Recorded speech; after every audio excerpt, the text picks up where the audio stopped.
साथ जो कि देहरादून से आ रही है, जहां उत्तराखंड की राजनीति की सबसे बड़ी खबर से आपको रूबरू करा रहे हैं। हरक सिंह रावत के बीजेपी में शामिल होने की चर्चाएं तेज।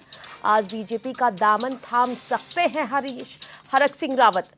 तो सूत्रों के हवाले से ये खबर आपको बता रहे हैं, जहां आज बीजेपी का दामन थाम सकते हैं हरक सिंह रावत। आपको बता दें, इससे पहले उनकी बहू अनुकृति गुसाई कांग्रेस से भाजपा में शामिल हो चुके हैं। उसके बाद अभी अटकलें लगाई जा रही हैं। सूत्रों के हवाले से बड़ी खबर आ रही है, जहां आज बीजेपी में शामिल हो सकते हैं हरक सिंह रावत। ये कहीं ना कहीं कांग्रेस के लिए इस समय, जहां लोकसभा चुनाव होने वाले हैं, उस समय एक बड़ा झटका कांग्रेस के लिए हो सकता है। तो इन दिनों ईडी की जांच से परेशान भी चल रहे हैं हरक सिंह रावत। जिस तरह से हमने आपको ये अपडेट कराया था, कुछ समय पहले ईडी की तरफ से छापेमारी की गई थी उनके आवास पर।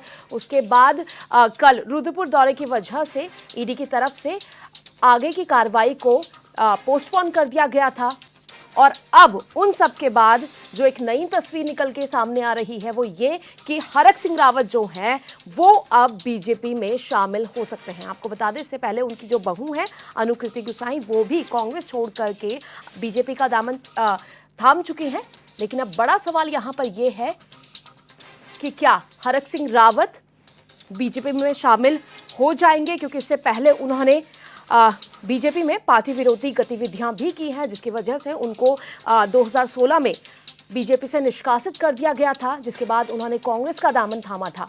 और अब एक बार फिर से वो बीजेपी में शामिल होने जा रहे हैं। फिलहाल आपको बता दें, सूत्रों के हवाले से खबर है, अटकलें लगाई जा रही हैं कि वो बीजेपी में शामिल हो सकते हैं।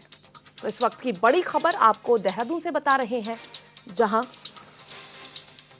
कांग्रेस नेता हरक सिंह रावत बीजेपी का दामन थाम सकते हैं। तो उत्तराखंड की राजनीति की सबसे बड़ी खबर आपको बता दें, लोकसभा चुनाव होने वाले हैं। ऐसे में हरक सिंह रावत का बीजेपी का दामन थामना कांग्रेस के लिए कितना बड़ा झटका, और इससे क्या बीजेपी को फायदा होगा?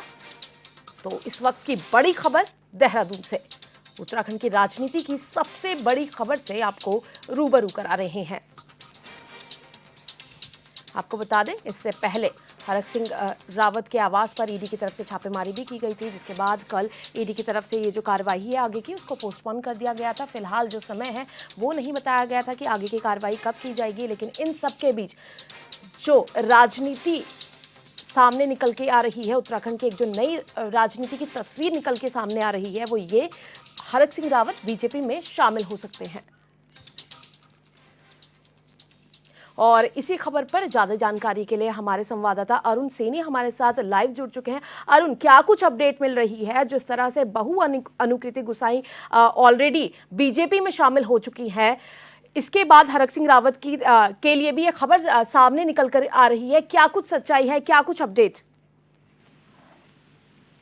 जी शुक्रिया। देखिए, हरक सिंह रावत की अगर बात करें, उत्तराखंड की राजनीति में हरक सिंह रावत एक बड़ा नाम है। और जिस तरीके से हरक सिंह रावत कई पदों पर भी रह चुके हैं, कई बार विधानसभा चुनाव भी जीत चुके हैं, और कई बार कैबिनेट मंत्री जो है वो रह चुके हैं, और सबसे कम उम्र के कैबिनेट मंत्री बनने का रिकॉर्ड भी जो है हरक सिंह रावत के नाम पर है। तो हरक सिंह रावत लगातार अगर बात करी जाए तो पिछले कई महीनों से ईडी से लगातार परेशान चल रहे हैं, लगातार उन्हें ईडी के समन मिल रहे हैं।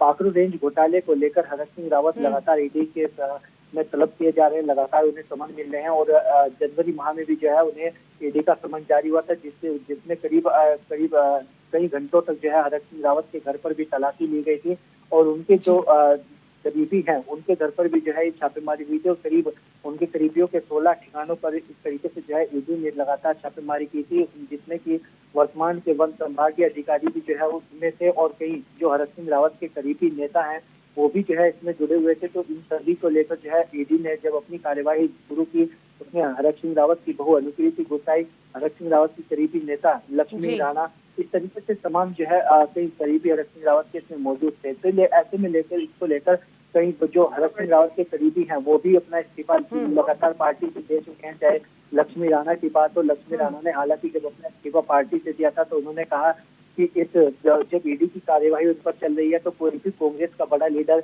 उन्हें ढांढस बनाने नहीं आया, या कोई ऐसी जो है उनके से बातचीत नहीं की गई। हालांकि कांग्रेस के अध्यक्ष लगातार इसे नकारते रहे। उन्होंने कहा कि ईडी की जब कार्यवाही हरक सिंह रावत के ऊपर हुई तो बाकायदा प्रेस कॉन्फ्रेंस की गई और लगातार जो है इस मुद्दे को उठाया गया। लेकिन ऐसे में पार्टी से इस्तीफा क्यों दिया जा रहा है? जिस तरीके से लगातार विपक्षी दल भारतीय जनता पार्टी पर आरोप लगाता है कि ईडी और इनकम टैक्स सीबीआई से डरा धमका कर नेताओं जी को अपनी बिल्कुल। पार्टी में शामिल कराया जा रहा है। तो वही अनुसूचित गुप्ता जो कि हरक सिंह रावत की बहू है, वो भी पार्टी से अपना इस्तीफा कांग्रेस से दे चुकी है। और अब कयास ये भी लगाए जा रहे हैं पार्टी सूत्रों के हवाले से कि हरक सिंह रावत भी जो है अब भारतीय जनता पार्टी ज्वाइन कर सकते हैं, क्योंकि हरक सिंह रावत लगातार जो है ईडी से परेशान चल रहे हैं। और इसका जो ये कयास है वो इससे भी लगाए जा रहे हैं कि क्योंकि कल यानी कि 2 अप्रैल को हरक सिंह रावत को ईडी कार्यालय में जो है तलब किया गया था, लेकिन उसके बाद जो है एक ईमेल हरक सिंह रावत को भेजी गई अधिकारी अभय कुमार के अरुण, द्वारा। आपसे यहाँ पर एक चीज समझना चाहेंगे, जिस तरह से ईडी की तरफ से ये जो कार्रवाई की जा रही है और अब क्योंकि कल की ये तस्वीर हमने देखी थी, उसके बाद आज ये तस्वीर निकल के सामने आ रही है कि वो बीजेपी में शामिल हो सकते हैं, सूत्रों के हवाले से जो ये खबर है, तो क्या ईडी की जो ये कार्रवाई है उससे राहत मिलेगी उनको अगर वो बीजेपी में शामिल होते हैं? क्योंकि ऑलरेडी उनको पहले भी पार्टी विरोधी गतिविधियों की वजह से बीजेपी से निकाला गया है, तो क्या इससे उनको राहत मिलेगी? जी सुप्रिया, बिल्कुल देखिए, हम वही बात बता रहे हैं। जिस तरीके से जो है हरक सिंह रावत को जब बात कही जाए तो ईडी को लेकर जो है लगातार विपक्षी दल जिस तरीके से सत्ता पक्ष पर सवाल खड़े करता है कि ईडी की कार्यवाही जो होती है उसके बाद नेताओं को डरा धमका कर जो है अपनी पार्टी में शामिल किया जाता है। और कई उदाहरण ऐसे जो है अन्य राज्यों में भी देखने को मिले हैं, जिस तरीके से चाहे असम के सीएम हो या अन्य राज्यों के जो एक सीएम हो, उन्हें नजर उस पर ईडी की कार्यवाही हुई, उसके बाद तो भारतीय जनता पार्टी में शामिल हुए, तो उसके बाद जो है ईडी की कार्यवाही, विपक्षी दल का कहना है कि उनके ऊपर से ईडी की कार्यवाही समाप्त हो जाती है। हाँ। तो वहीं जिस तरीके से कल की बात करें, यानी कि 2 अप्रैल को हरक सिंह रावत को ईडी कार्यालय में तलब किया गया था, लेकिन इसके बाद ईडी ने वो एक ईमेल जारी की और उसमें कहा गया कि व्यवस्था के चलते जो है उन्हें अभी तलब नहीं होना है और काफी जो है कार्य इस वक्त चल रहे हैं, काफी शेड्यूल जो है ईडी का भी चल रहा है, तो इसलिए हालांकि इसमें ये कहा गया। और आज इनकी बहु बिल्कुल। अच्छा अरुण, और एक सवाल मेरा यहाँ पर कि जिस तरह से अब ये लोकसभा चुनाव है, 19 अप्रैल को उत्तराखंड में ये चुनाव होंगे, तो ऐसे में ये कांग्रेस के लिए कितना बड़ा झटका है और इससे क्या फायदा बीजेपी को हो सकता है?